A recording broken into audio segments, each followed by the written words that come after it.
பழத்தில் ஸ்வீட் தாங்க இப்போ நான் செய்ய போகிறேன். இது நான் சின்ன பழமாக நான் ஒரு 6 பழம்னு எடுத்து வச்சுருக்கேன். பெரிய பழமாக இருந்துச்சுன்னா நீங்கள் ஒரு 4 பழம் வச்சு செய்யுங்க. வாங்க இது எப்படி செய்கிறேங்கிறத வீடியோக்குள்ளே போய் பார்க்கலாம். இப்போ நம்ம பழத்தை வந்து மிக்ஸி ஜாரில் பொடி பொடியாக கட் பண்ணிக்கலாம்.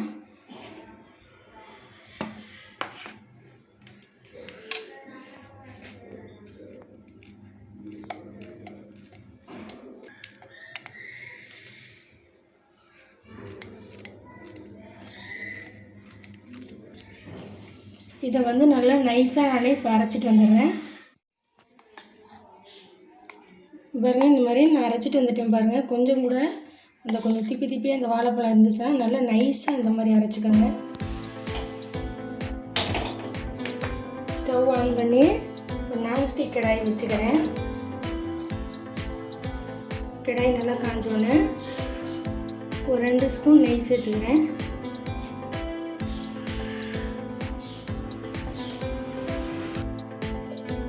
நெய் நல்லா உருகிடுச்சு.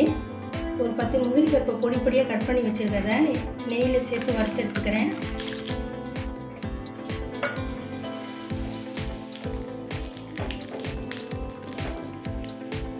இப்போ நல்லா வறுபட்டுருச்சு. இது தனியாக நான் எடுத்து வச்சுக்கிறேன். இப்போ பார்த்திங்கன்னா சிம்மில் வச்சுருக்கேன். அரைச்ச வாழைப்பழத்தை விழுதை வந்து இதோட சேர்த்துக்கலாம்.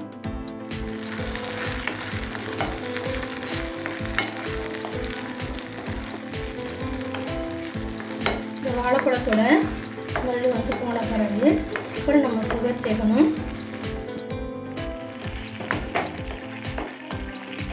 இப்போ இதோட நான் ஒரு 1/4 கப்பு நான் வந்து சுகர் சேர்த்துக்கிறேன். நீங்கள் சுகருக்கு பதிலாக வெல்லம் அல்லது பனை வெல்லம் எது வேணாலும் சேர்த்துக்கோங்க. சர்க்கரை சேர்த்தோன்னா கொஞ்சம் வந்து இலக்கம் கொடுக்கும். கைவிடாமல் கிளறிக்கிட்டே இருங்க.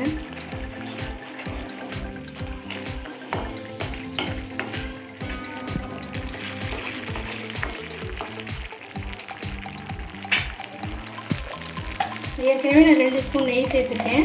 இப்போ 1 ஸ்பூன் நெய் சேர்த்துக்கலாம்.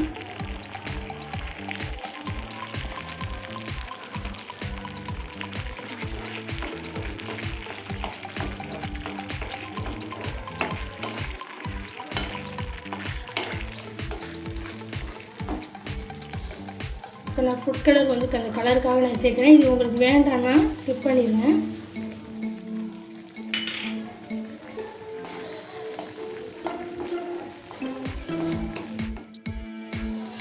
கூடவே வாசனைக்காக 1 ஸ்பூன் வந்து ஏலக்காய் பவுடர் சேர்த்துக்கோங்க.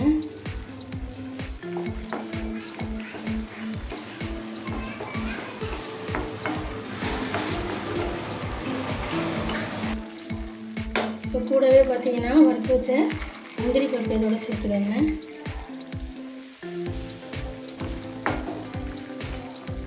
கிளறி கொடுத்துட்டே இருந்தீங்கன்னா தான் நல்லா கடைசியில் பார்த்தீங்கன்னா நல்லா கடாயில் ஒட்டாமல் அல்வா பதத்தில் வரும்.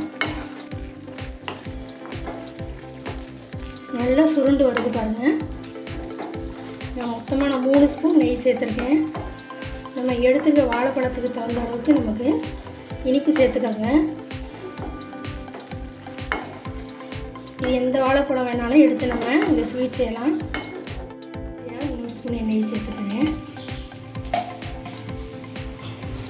அல்வானால நெய் அதிகம் சேர்த்து நமக்கு தான் அந்த அல்வா பழத்துக்கு வரும்.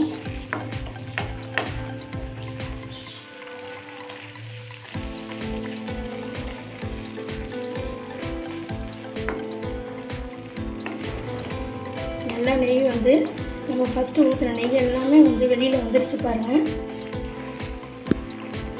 இப்போ சுற்றிலும் நுரை வந்து பொங்கிட்டு வருது, நல்லா உங்களுக்கு தெரியுது. இப்போ இந்த ஸ்டேஜில் நம்ம அடுப்பு ஆஃப் பண்ணிடலாம். தட்டில் நெய் தடவி வச்சுருக்கேன். இப்போ அதில் சேர்த்துடலாம்.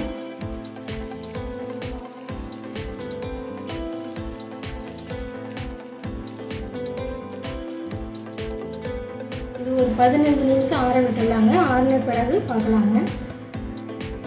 நல்லா கட் பண்ணிட்டேன் பாருங்க. சூப்பராக வந்துருக்கு பாருங்கள். இந்த மாதிரி நீங்கள் வீட்டில் செஞ்சு பாருங்கள். செஞ்சு பார்த்துட்டு எப்படி இருக்குன்னு ஃபீட்பேக்கில் கமெண்ட் போடுங்க. இந்த வீடியோ பிடிச்சிருந்துச்சா நம்ம சேனலை லைக் பண்ணுங்கள், சப்ஸ்கிரைப் பண்ணுங்கள். தேங்க்யூ.